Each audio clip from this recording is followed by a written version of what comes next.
ये है hand fan, जो कि हाथ का पंखा बोलते हैं, क्योंकि ये ऑपरेट जो होता है वो हैंड से होता है। तो पहले के ज़माने में लाइट चली जाती थी या गांव में लाइट होती नहीं थी, होती भी थी तो घंटों 24 घंटे में 2 घंटे की लाइट आती थी और 22 घंटे लाइट गायब रहती थी। तो उस ज़माने में लोग क्या करते थे, हाथ के पंखे का यूज़ करते थे। तो पहले की जो औरतें होती थी बहुत ही क्रिएटिव होती थी और वो लोग जो भी चीज़, चाहे बाँस की लीफ हो, चाहे कपड़ा हो, चाहे मोती हो, चाहे लकड़ी हो, सबका यूज़ करके बहुत सुंदर सा हैंड फैन बनाती थी। तो ये जो हैंड फैन मैं दिखा रही हूँ, ये मेरी दादी ने हैंड फैन बनाया था। वो बहुत ही क्रिएटिव थी दादी जी मेरी, और वो बनाती थी हैंड फैन। तो जब भी वो गांव से कानपुर आती थी मेरे मम्मी पापा के पास, तो वहाँ पर जो चीज़ अवेलेबल रहती थी तो वो उससे बनाती थी। और गांव से ये लकड़ी, ये आप जो लकड़ी देख रहे हैं, गांव से ही लेके आती थी मेले से। तो वो कानपुर आने से पहले वो इंतज़ाम करके आती थी और उसके बाद मम्मी से ओल्ड क्लॉथ्स और ये सब मांगती थी और मोती वोती लेके आती थी वो।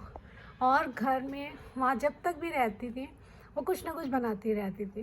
तो ऐसे ही दादी ये फ़ैन बना रही थी, हाथ का पंखा। तो जब मैंने देखा दादी को ये बनाते हुए, इतना प्यारा सा हैंड फैन, तो मैंने दादी से बोला, दादी अब कितना अच्छा फ़ैन बनाते हो। तो दादी कह रही थी तुम्हारे लिए बना रहे हैं। तो मैंने कहा कि अच्छा मेरे लिए बना रहे हैं। तो कहती नहीं नहीं, अभी नहीं देंगे, तुम्हारी शादी में तुमको देंगे कि ये मेरे हाथों द्वारा बनाया गया है पंखा, तो ये तुमको गिफ्ट देंगे। तो मैं बहुत खुश हुई। ऐसे ही मेरी सिस्टर के लिए भी मेरी दादी ने बहुत ही सुंदर सा हैंड फैन बनाया था अपने हाथों द्वारा। और ये मेरे लिए बनाया था दादी ने, जो कि मम्मी को दे दिया था दादी ने कि ये नीतू की शादी में दे देना। तो ये मम्मी ने बहुत संभाल के रखा था और मेरी शादी में दिया था।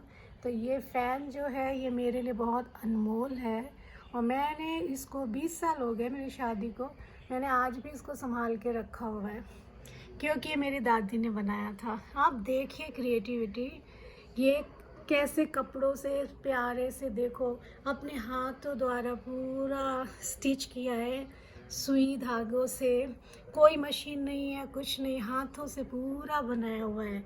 इसकी चुन्नटें देखिए, सब बनाया हुआ है। और इसमें देखिए ये पतला सा कपड़ा था जो मैंने देखा था, उसके धागे निकाल करके, ये धागे निकाल करके उसमें सुई से ये बीड्स लगाए थे। महीन सा कपड़ा लिया था, उसमें ये धागे एक्यूरेट साइज़ के धागे निकाले थे काउंट करके। और ये देखिए इतने सुंदर से बीड्स उसमें लगाए थे दादी ने। और देखिए बिल्कुल एक्यूरेट, कहीं से कोई नाप तोल में कोई भी कमी नहीं है, इतने सुंदर ढंग से बनाए थे दादी ने। और ये जो फ़ैन है ना, मेरा बहुत ही फेवरेट फ़ैन है, मैं इसको सजा के रखती हूँ। मुझे इस फ़ैन को मैं जब भी देखती हूँ तो मुझे अपनी दादी की बहुत याद आती है, क्योंकि मैंने खुद आंखों से देखा था कि दादी ये बना रही थी। तो ये फ़ैन मेरे लिए बहुत अनमोल है और मुझे बहुत ही पसंद है।